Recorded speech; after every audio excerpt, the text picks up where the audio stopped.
এখনকার যদি প্রেক্ষাপটে বলি, আমরা কর্মজগৎ নিয়ে কথা বলবো, কিন্তু বর্তমান পরিস্থিতিতে আমরা দেখতে পাচ্ছি যে যৌন হয়রানি বা যে ধরনের ঘটনাগুলো বাংলাদেশে ঘটছে,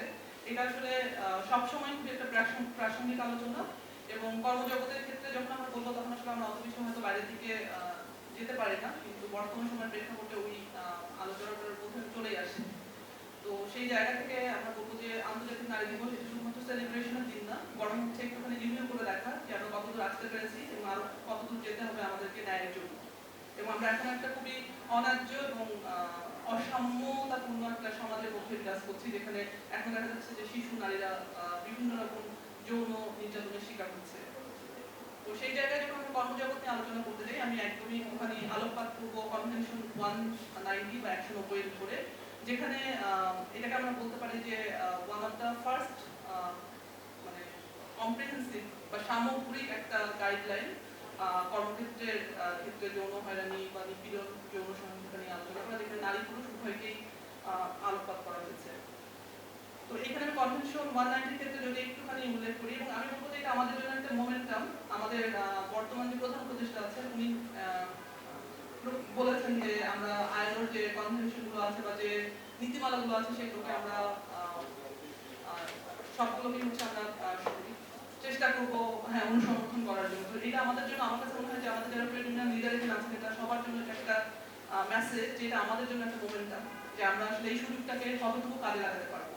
এবং যেহেতু 190 আসলে পরিধি এবং এটা অনেক বেশি গুরুত্বপূর্ণ আমাদের কাজে লাগার জন্য, এখানে খুব ইম্পর্টেন্ট হচ্ছে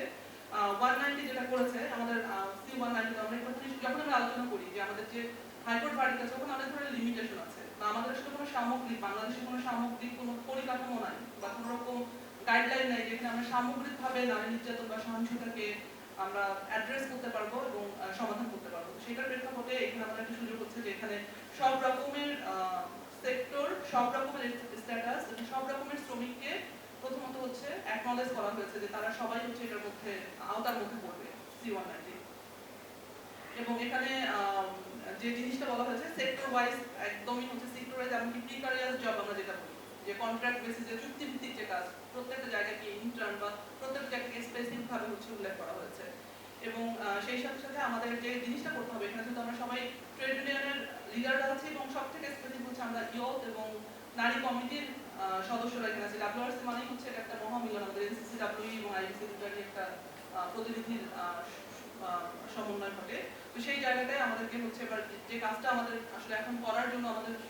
সব থেকে বেশি এখন আগাতে হবে, সেটা হচ্ছে যে স্ট্রং ল এবং পলিসি তৈরি করার জন্য আসলে এখন আমাদের আসলে খুব জোরালোভাবে কাজ করতে হবে। এবং যে কথাটা আমি একটু আগে বললাম যে এখন কিন্তু একটা মোমেন্টাম যাচ্ছে, এই মুহূর্তটাই একটা ভালো মুহূর্ত যাচ্ছে, যেখানে আমাদের লেবার রিফর্ম একটা কমিশন গঠন হয়েছে, এবং সেখানে আমরা জানি যে আমাদের বিলসের যিনি আছেন, যিনি একজন শ্রমিক বান্ধব এবং নিজেও একজন ওই জায়গাগুলোতে কাজ করেন, ব্যক্তিরা হচ্ছে ওখানে আছেন, শাকিল ভাই ওখানে আছেন। তো এবং আমাদের প্রধান উপদেষ্টা সহ সকলে বারবার হচ্ছে তাদের সদিচ্ছা জানাচ্ছেন। তো এই জায়গাটা আমার মনে হয় যে একটা আপনাদের অ্যাডভোকেসিটা আরেকটু বাড়াতে হবে স্ট্রং ল এবং পলিসির ক্ষেত্রে। এমপ্লয়ার এবং ওয়ার্কার যে অর্গানাইজেশনগুলো আছে, কিন্তু একসাথে কাজ করতে হবে। এখানে যেমন আজকে আমাদের সরকার থেকে প্রতিনিধি ছিলেন, আজকে আমাদের সম্ভবত আমি যদি মিস না করে থাকি এমপ্লয়ার অর্গানাইজেশন থেকে কোনো প্রতিনিধি আসেনি, কিন্তু আমার কাছে মনে হয় যে ওই জায়গাটাতেও হচ্ছে আমাদের কাজ করতে হবে, কিভাবে আমরা একসাথে কাজ করতে পারি। সেই সাথে সাথে আমাদের হচ্ছে সোশ্যাল ডায়ালগের যে পরিধিটা আছে, ওইটা একটুখানি বাড়াতে হবে, আরেকটু স্ট্রেনথেন করতে হবে। এবং এই বিষয়গুলো আমার মনে হয় যে এটা আমাদের ডিআইজেড প্রোগ্রামের আন্ডারে এটা মনে হয় 3 নাম্বার পলিসি ডায়ালগ বা শেষ, এটা 3 নাম্বার এবং একই সাথে শেষ পলিসি ডায়ালগ, যেখানে আমরা C190 এর কথা বলছি। এবং সেই সাথে সাথে ম্যাটারনিটি প্রোটেকশন আমার আসলে নিষেধাজ্ঞা যেটা আছে, আমি আসলে এখানে আসলে বলতেও চাই না। শুধুমাত্র একটা জিনিস যেটা কনভেনশন 183, যেটা কথা একটুখানি আমাদের দল থেকে যিনি প্রতিনিধি এসেছিলেন উনিও বলেছেন। এবং এই জায়গাটায় আমাদের হচ্ছে অনেক রকম গাইডলাইন দেওয়া আছে, ছুটির ব্যাপারটা, কাটার ব্যাপারটা, এগুলি আমরা সবসময় বলি, কিন্তু ম্যাটারনিটি রিলেটেড যে ডিসক্রিমিনেশন আছে, এবং যেখানে হচ্ছে কোপ করার, একটা মা যে কর্মজগতে কোপ করবে এবং বাসায় গিয়ে যে কোপ করবে, সেই জায়গাটায় হচ্ছে যে ডিসক্রিমিনেশনগুলো হয়, ম্যাক্সিমাম ক্ষেত্রে দেখা যায় যে হ্যাঁ ছুটি দিচ্ছে, টাকা দিয়ে বিদায় করে দিচ্ছে, তাকে যে ব্যাক করে নিয়ে আসা কিংবা তার যে ব্যাক করার যে রাস্তাটা, ওইটা কিন্তু ওপেন রাখতেছে না। অনেক ফ্যাক্টরি খুব গর্বের সাথে বলে যে হ্যাঁ আমরা সব টাকা দিয়ে দিই, কিন্তু আসলে পরের যে ধাপটা, যে আমি যে আবার ওয়ার্ক ফোর্সে যে আমি ব্যাক করবো, আমি যে ওখানে যে আমি হচ্ছে সুন্দরভাবে কাজ করবো, কিন্তু এটা